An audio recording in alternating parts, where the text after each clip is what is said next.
Welcome to the Howie Silbiger Show on the True Talk Radio Network. Get in on the conversation. Call 1-877-669-1292.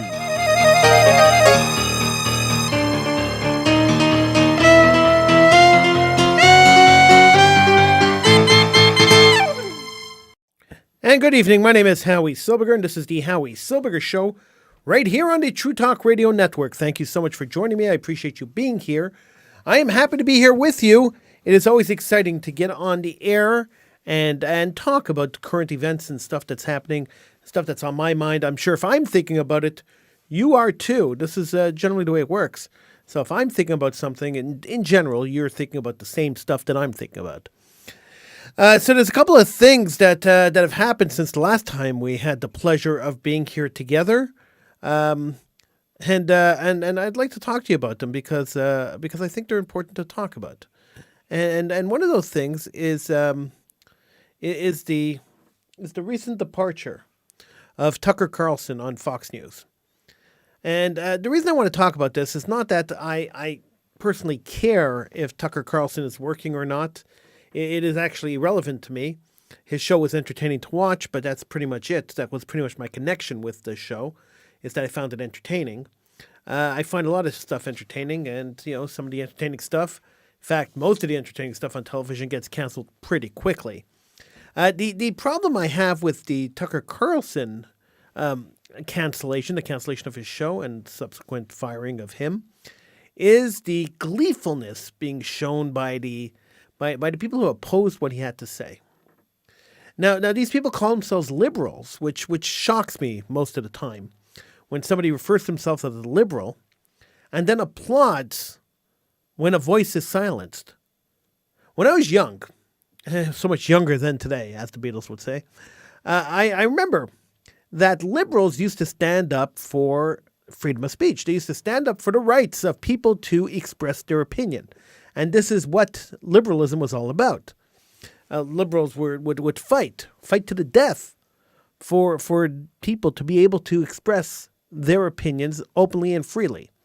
The saying that I may detest what you say, but I will fight to my dying breath to defend your right to say it, was the mantra for 50 years of liberalism, of people yelling and screaming that we can't censor and we shouldn't censor, and everybody should be exposed to all sorts of ideas, and everybody has to remember that everybody's different and everybody has different ideas, and all these ideas are legitimate. And this was the mantra for years as I grew up. This is the mantra that was repeated over and over again by all the liberals who surrounded me. I grew up in a very liberal neighborhood. With all the liberals who surrounded me, this was their mantra, that we support the freedom of expression. We support the right of people to talk and to express themselves freely and openly. And we understand that everybody has different opinions and that these opinions are all legitimate. And this is what I was told as a kid growing up. But that's not what it is today. Unfortunately, that's not what it is today. So I'm not going to spend a lot of time talking about this, but Tucker Carlson expressed an opinion which was probably contrary to many, many people. And he expressed it well. He was very articulate, and he has a good way of expressing himself in a very entertaining way to express his ideas. And his show was very popular. 3.5 million viewers is an unbelievable amount of people watching one show every single night. And the gleefulness of the people celebrating the man's loss of a job, the man's loss of his platform, this is something to be celebrated. Once again, if you don't like something that somebody says, especially in media, you have the right, in fact, it's your obligation. Turn it off. You don't have to watch it. You don't have to worry about somebody influencing somebody else. And this seems to be the case today, in today's day and age, is that everybody feels that they have to police everybody else. You don't have to be the police officer. You don't have to be the guy who's going to stand there and say, stop, you're thinking wrong. You don't have to be the thought police. And choosing to be the thought police or wanting to be the thought police is pretty narcissistic. What makes you think that your opinion is any more valid than anybody else's opinion? What makes you think, even for a second, that you know more than everybody else knows, or that you have a better understanding of some topic than anybody else does? Because the truth is, you don't. The truth is, there's always someone out there who's smarter than you, always someone out there who's more knowledgeable than you, and always somebody out there who's willing to take you on. They're always there. Howie Silbiger, this is the Howie Silbiger Show right here on the True Talk Radio Network. You could feel free to call in as we are live right now on a Wednesday night at 9:20 p.m. We are live. You can feel free to call in. The number to call, 1-877-669-1292. That's 1-877-669-1292. That's the number to call in to get in on the conversation here on the Howie Silbiger Show on the True Talk Radio Network. Now, we haven't been on for a couple of weeks. As I've explained in previous shows, I am dealing with a fairly serious medical condition, and it's kept me off the air for a few weeks. I'm hoping to be able to get back on a little more often. I'll keep trying. So I get on as often as I can. So here I am. We're here, and we are on the air. I'm not going to get into too much. I'm not going to get into any details about what's going on. It's none of your business. So I'm not going to get into any details about what's going on. Just that it's coming to a resolution. We're coming to the end of this thing. So as we come to the end of this, you'll see me on the air much more often. We are planning on covering the Just for Laughs Festival this year. This is something we've done every year for the last 20 years, and we plan to continue covering and being a partner with the Just for Laughs Festival. That's coming up in July, and I'm looking forward to it. Immensely. I'm looking forward to covering. I'm looking forward to Sheldon coming back and covering some of the shows and doing our reports and doing the stuff that we normally do with the Just for Laughs Festival. Today was Yom Ha'atzmaut. It was the celebration of the creation of the State of Israel. I am not a Zionist, and as many people who have listened to the show and many people have watched this show for years, for decades, will tell you that my definition of Zionism is different than most people's definition of Zionism. My definition of Zionism is you can't be a Zionist if you're not living in Israel. Now, you could support Zionism, and I support the concept of Zionism. I support the idea of Zionism. I like the idea of Jewish nationalism. I like the idea of an independent Jewish state run by Jews, which could act as a Jewish refuge when Jews are being attacked elsewhere. I love the concept, but I myself am not a Zionist because I have not picked myself up and moved to Israel. It is impossible for me to consider myself a Zionist, even remotely, if I'm not living in Israel, or if I've never lived in Israel, or if I've never considered moving to Israel. The idea that people consider themselves Zionists and live outside of the state of Israel is ludicrous, because the entire concept of Zionism is Jews returning to their Jewish homeland, is Jews believing, Jews supporting, Jews creating and living in their Jewish homeland. If you're not living there, then you're not a Zionist. So I'm not a Zionist, but I support the concept of Zionism. I like the idea of Zionism. I think that I think that the idea, the concept of Zionism, works well within the context of the Jewish religion, within the context of the Jewish communities in the diaspora. The idea that there is a Jewish homeland has caused much strife around the world, but I don't care what anyone else thinks. The reality is that that Jewish homeland is there, and we have the right to move there or visit there and go there anytime we please. And that is the most important aspect of this whole thing. Now, there are haters, and there will always be haters. There are Jewish haters, and there are non-Jewish haters. There are all sorts of haters, and the haters will exist whether we like them or not, whether we want them to exist or we don't want them to exist. The haters will continue to exist, and it will be very difficult for us to rid the world of people who hate.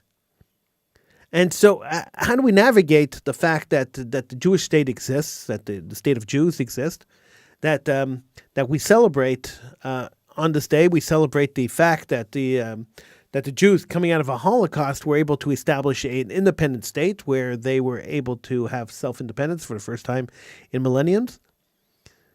How do you navigate this? How do you celebrate knowing that there are so many people out there who want to not only destroy the state of Israel, but destroy every Jew living around the world?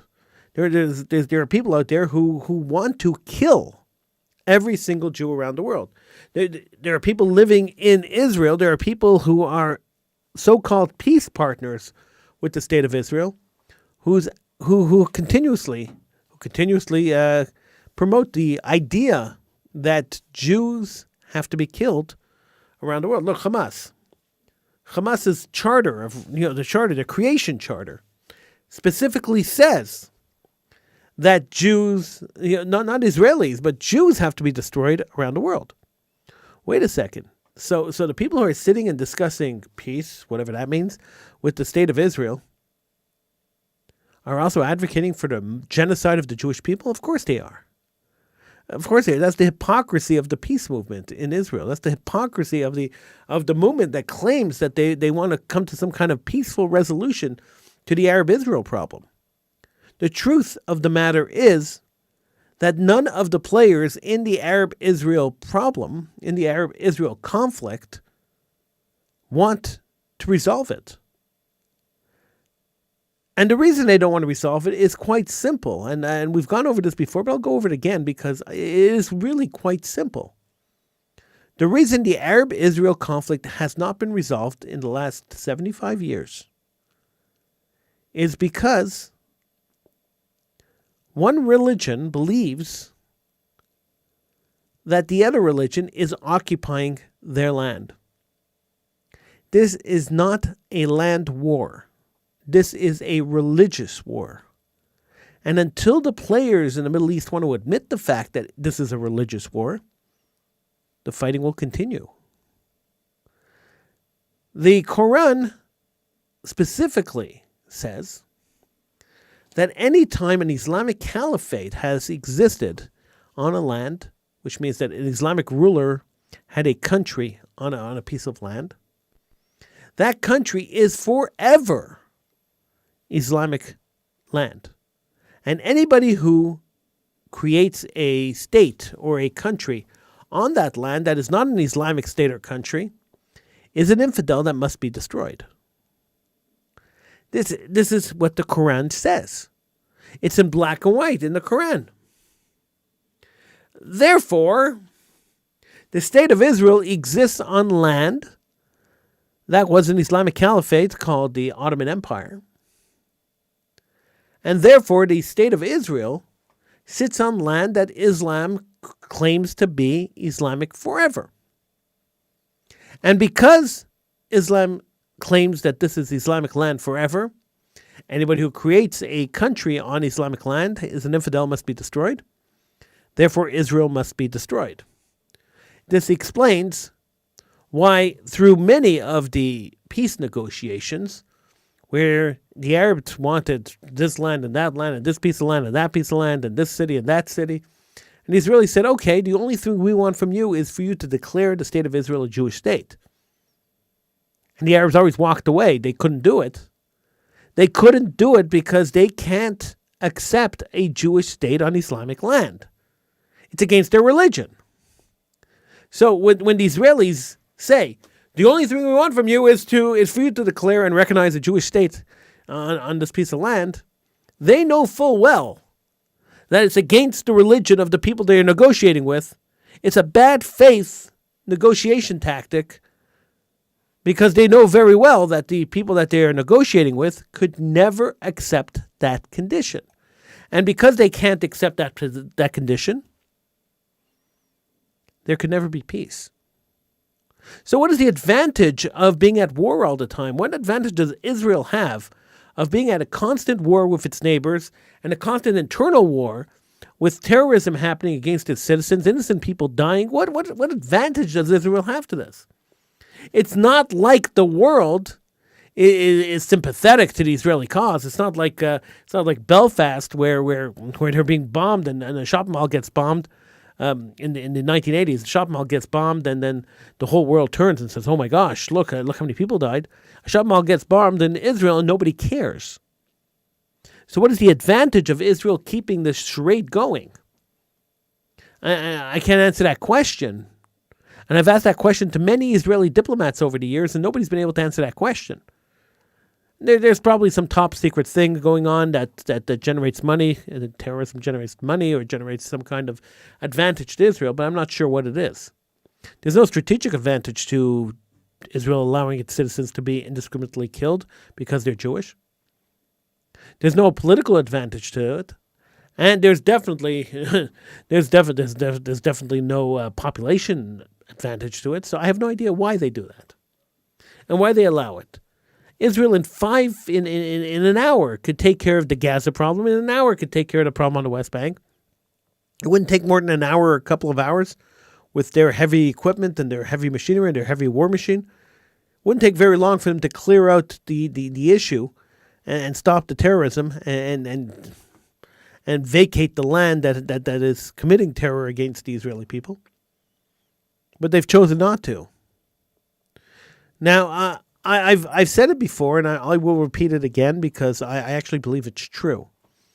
And I only try to speak the truth on this show, but it is an opinion show, and so my opinion is always biased. But I try to speak the truth, at least the truth to my opinion. I try to back it up with facts, as much fact as I can. The truth of the matter is that Israel really should have dealt with this problem years and years and years ago. And they've chosen not to because there is a guilt syndrome. The state of Israel, the Jews living in the state of Israel, the Jews who founded the state of Israel, felt guilty that they survived the Holocaust. They felt guilty that they were the ones who came to Israel while their loved ones and their friends and their families and their towns were all burned in the ovens of Auschwitz. They felt guilty that they survived. It's a guilt syndrome. It's a common thing among survivors of traumatic events. And because of this guilt syndrome, Israel said they never want to be compared to the Nazis. So in their treatment of the people who are living in their land, who are destroying them, who are trying to destroy them, trying to kill them, they never want to commit anything, any kind of action against these people, like the Nazis committed against the Jews. Now, just because the motivation is different, and just because the way that they would commit these kind of actions in Israel would be different than the way the Nazis did it, they didn't faze the founders of the state of Israel, and they decided that they were just going to let this problem fester and let future generations worry about it. Then in 1967, the oddest thing that was done was when the Temple Mount, Har Habayit, the holiest site in Judaism, the site where our holy temple stood, was reclaimed and finally in Jewish hands after 2,000 years. The Israeli government immediately turned the land over to the Jordanian Waqf and gave them full autonomy on the land. Which means that the Jews who have strived and have prayed and have begged God for millenniums to return us to Jerusalem, prayed in vain. The Jewish state capitulated. They gave it up. A couple of weeks ago, just before Passover, a bunch of Arabs decided that they were going to sleep over in the Al-Aqsa Mosque, which is on the Temple Mount.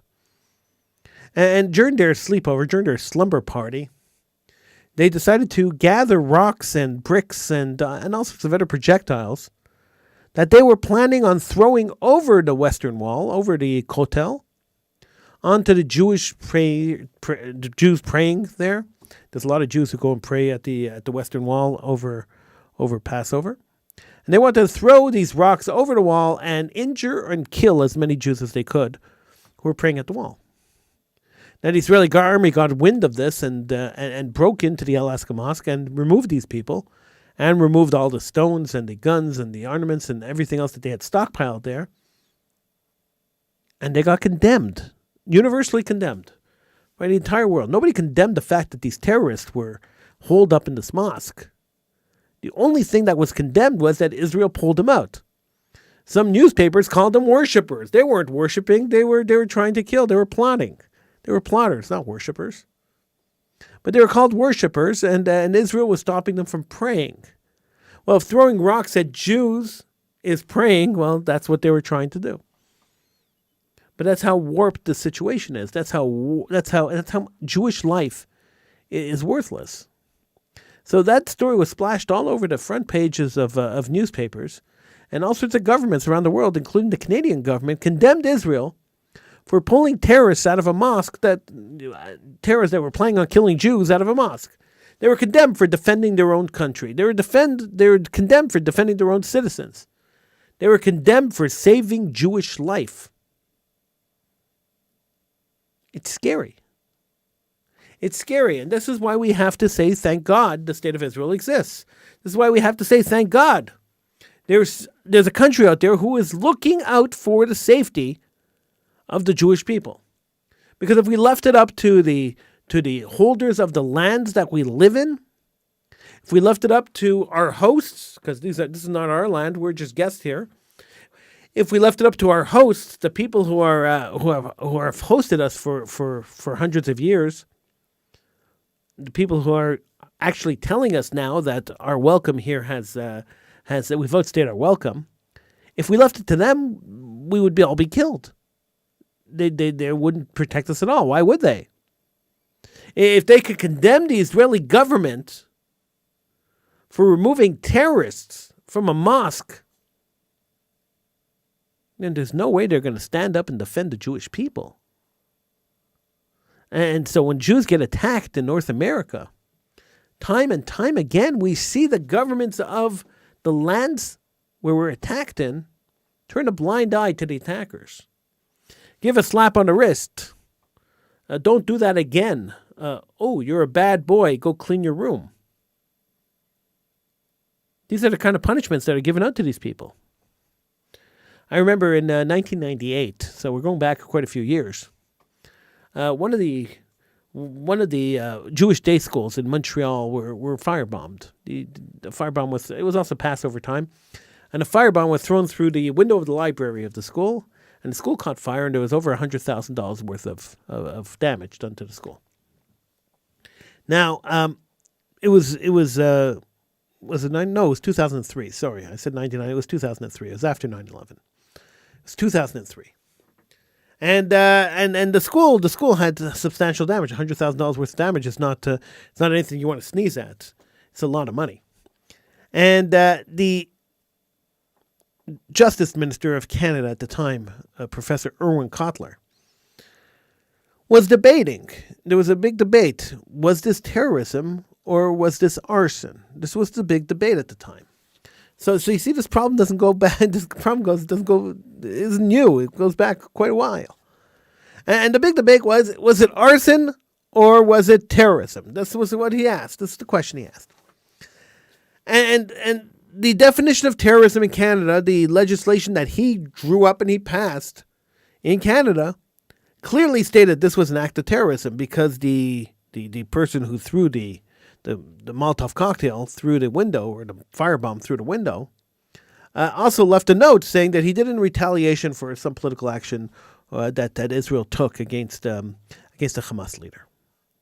So if you commit an act of violence on a recognizable building, on a Jewish building, and you leave a note saying that this was done for political reasons, that is the exact definition of terrorism that the Canadian government outlined when they passed their terrorism legislation. But Aaron Kotler hummed and he hawed because politics comes before anything else in countries like Canada and the United States. And re-election comes before anything else in Canada and the United States.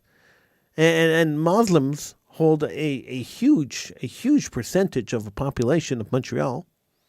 And this is where he was elected. And in his writing, there was a whole segment of his writing that was Muslim.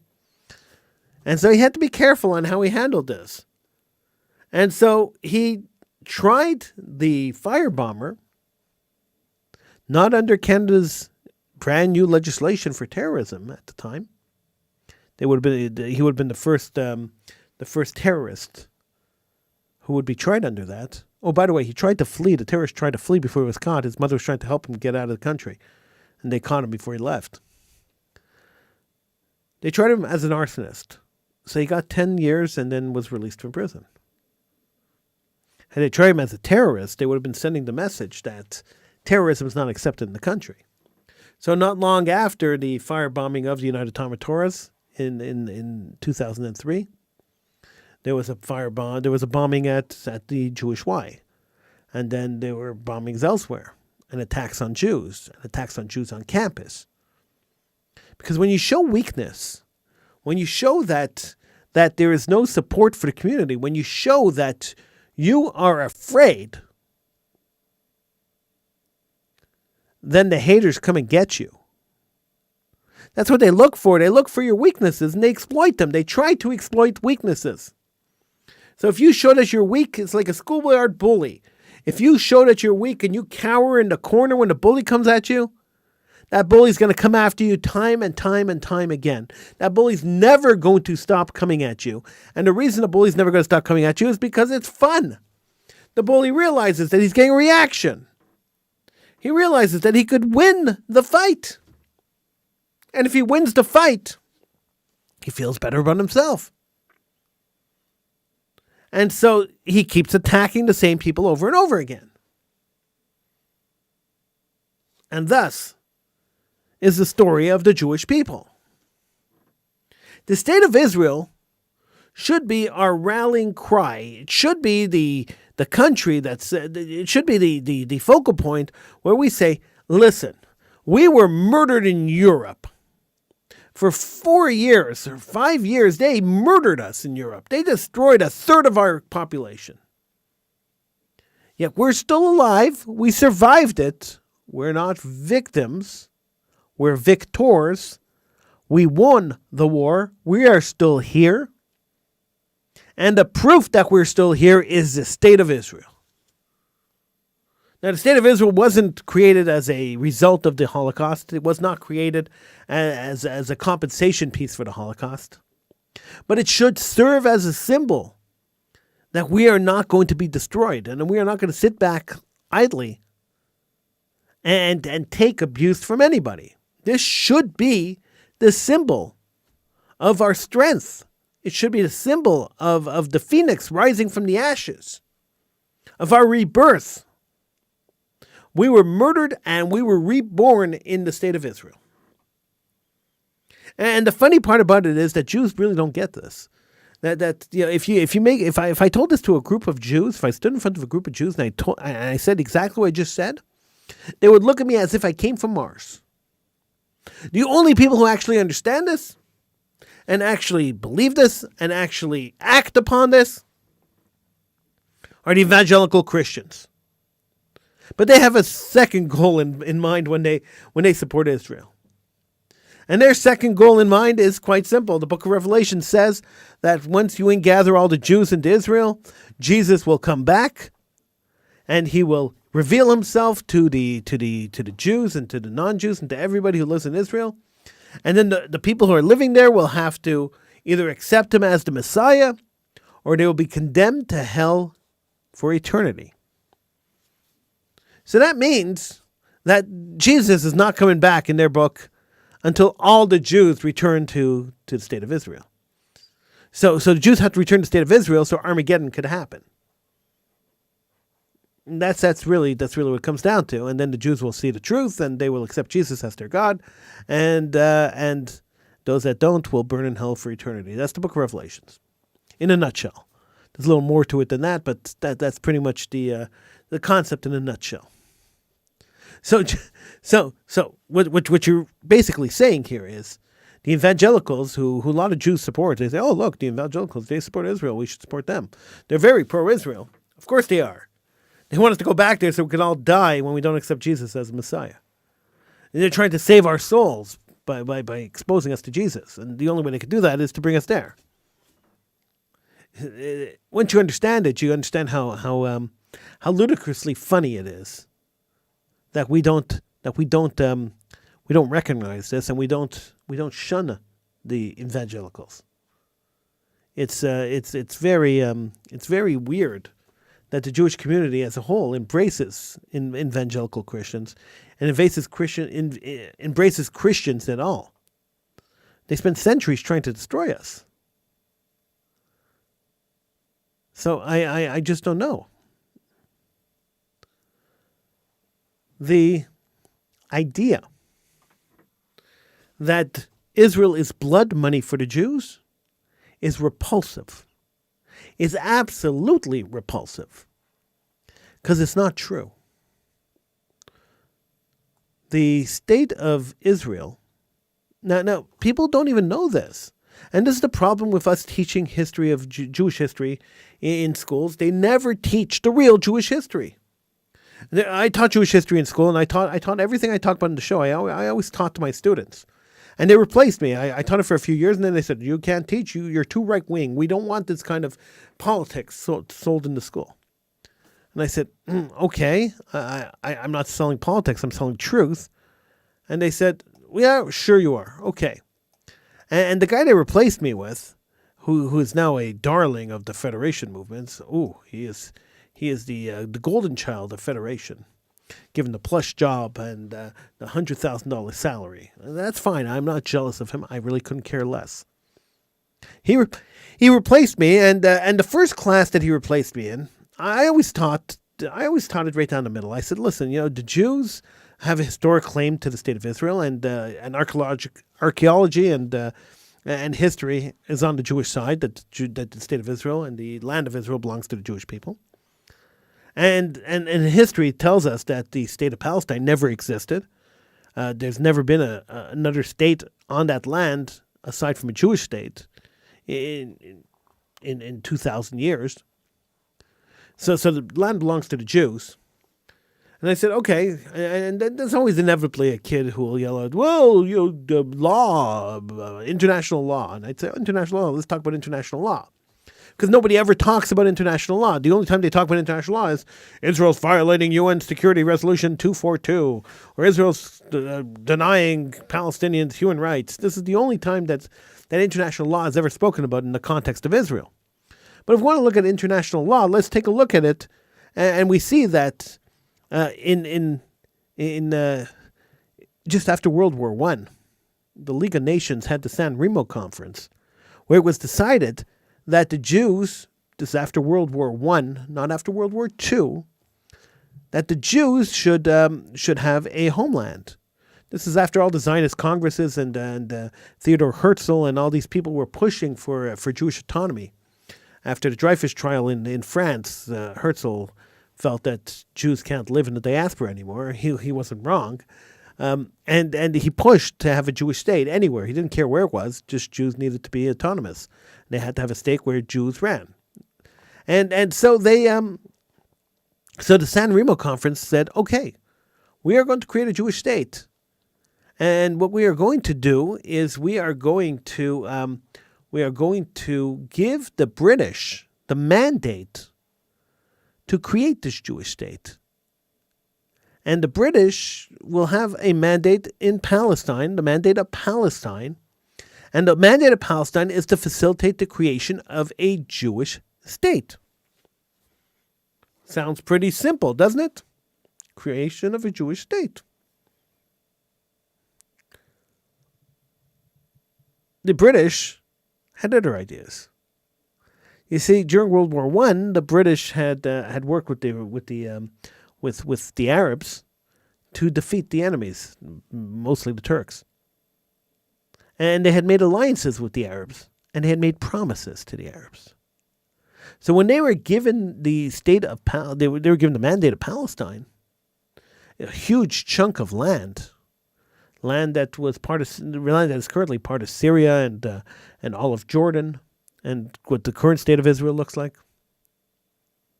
They said, "Oh, we're going to slice and dice this." They actually had a deal with the Hashemite kingdom that they would give them land because they had to.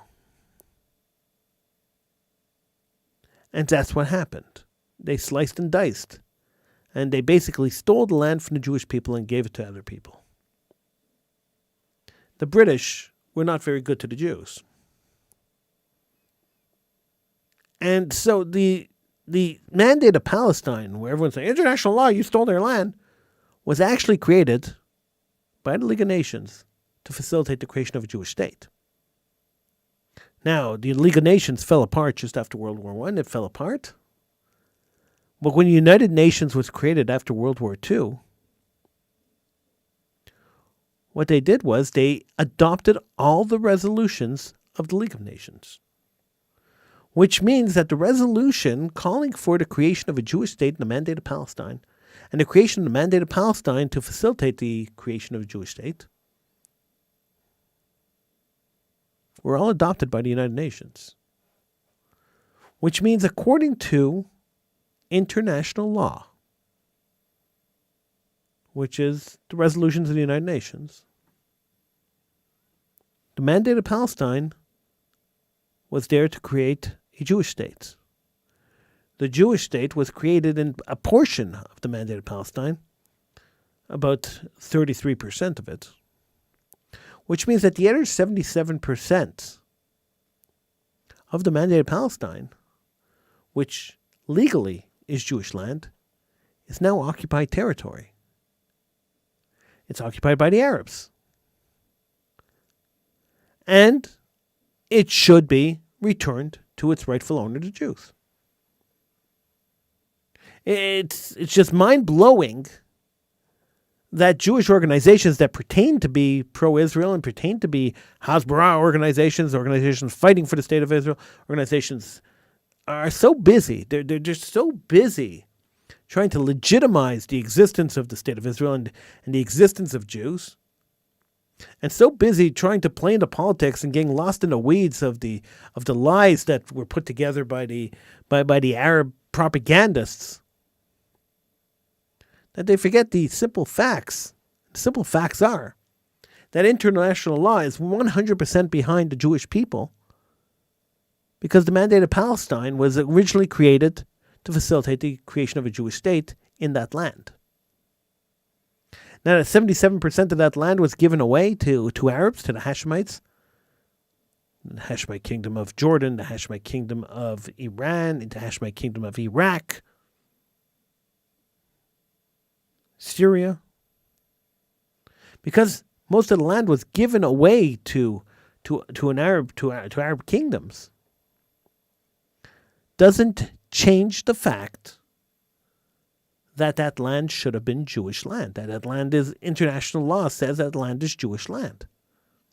And why Jews and Jewish organizations don't make this argument more often is beyond me. I guess it's probably the same reason that Israel is still a member of the United Nations. They shouldn't be, but they're still a member of the United Nations. I have no idea why they're doing that either. It doesn't make any sense to me either, but they still are.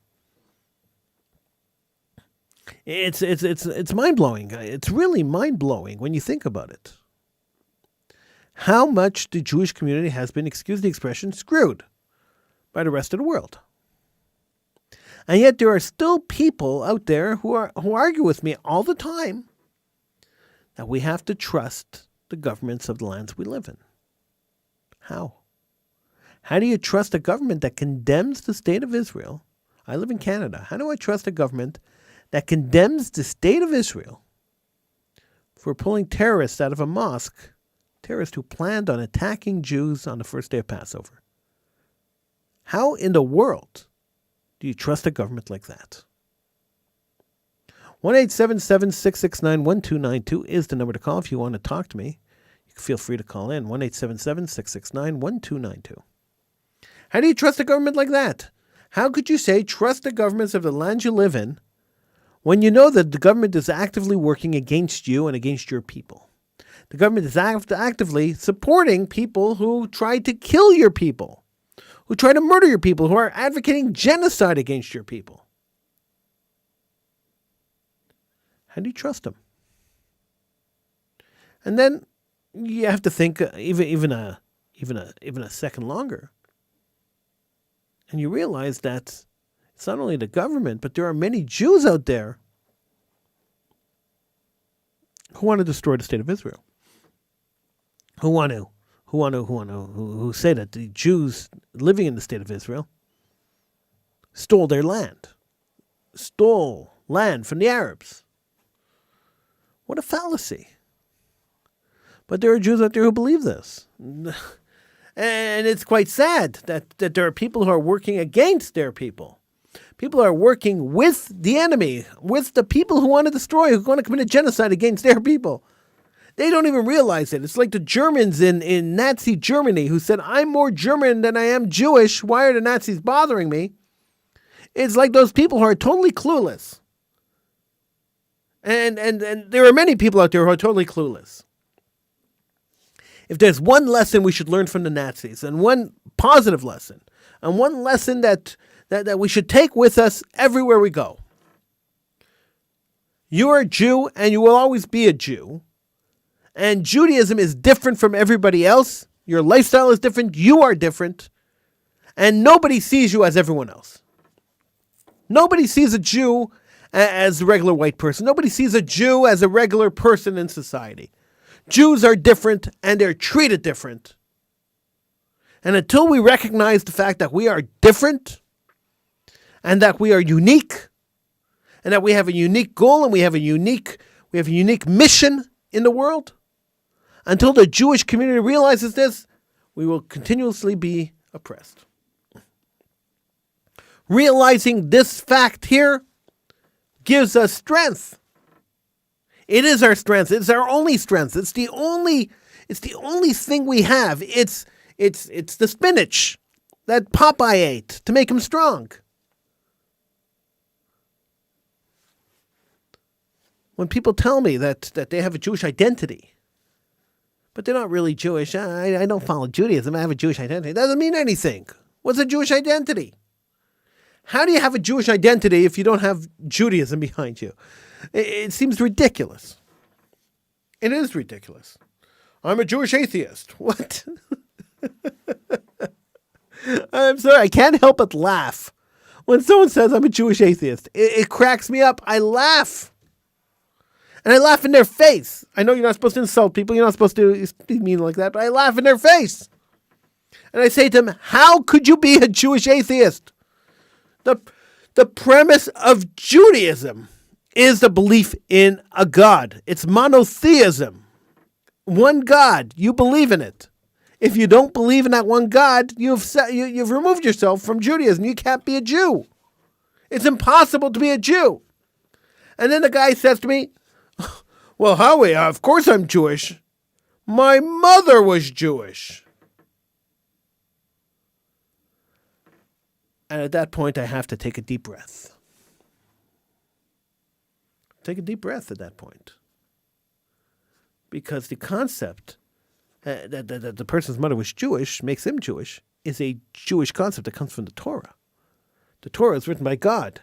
If you don't believe that God existed, then you don't believe that the Torah is written by God, and then the rules of the Torah and the laws of the Torah and the lifestyle given to the Jews in the Torah are completely irrelevant. They don't mean anything because they were written by man then.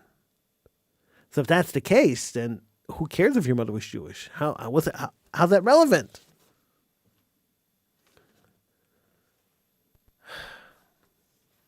That's the world we live in. Uneducated, not caring about religion, not caring about the truth, not caring about history. I work in a school.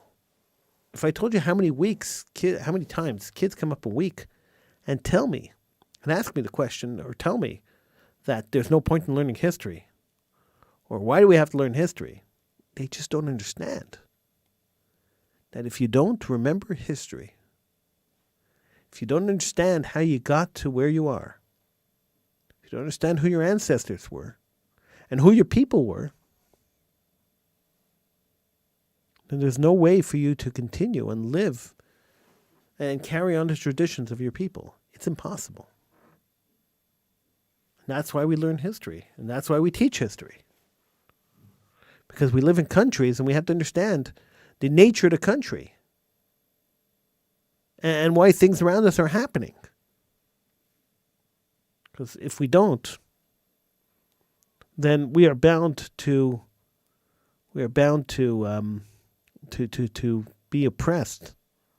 We are bound to miss the rise of a totalitarian regime. That would be terrible. I want to thank you for joining me tonight. I will see you again the next time I get on. I'm Howie Silbiger. This is the Howie Silbiger Show right here on the True Talk Radio Network. You could always reach me by email, howie@truetalkradio.com. You could join the Facebook group, because the Facebook group is always there, so feel free to join the Facebook group, the Howie Silbiger Show. There's a Facebook group and there is a Facebook page. Like the page, join the group. And until next time, I bid you a good night.